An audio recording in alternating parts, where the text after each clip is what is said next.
The conflict in Ukraine has become a devastating war of attrition, where the big guns are king. And that is now a pressing issue as NATO countries meet because their supplies of munitions can't keep up with Ukraine's demand.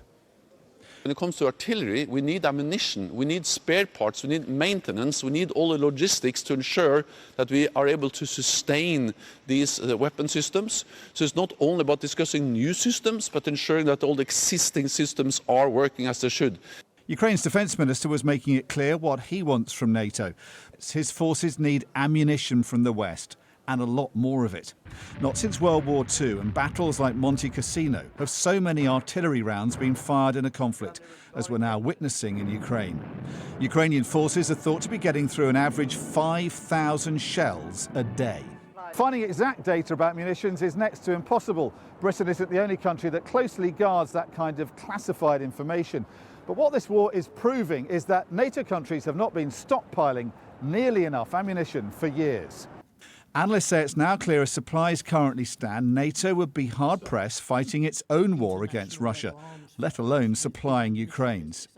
There's a lot of open reporting in the US about how long it's taken to spin up production lines, some of which were dormant and some of which weren't working 24/7. Now, the Pentagon have put a lot of effort into it, as has General Austin, the US Defense Secretary.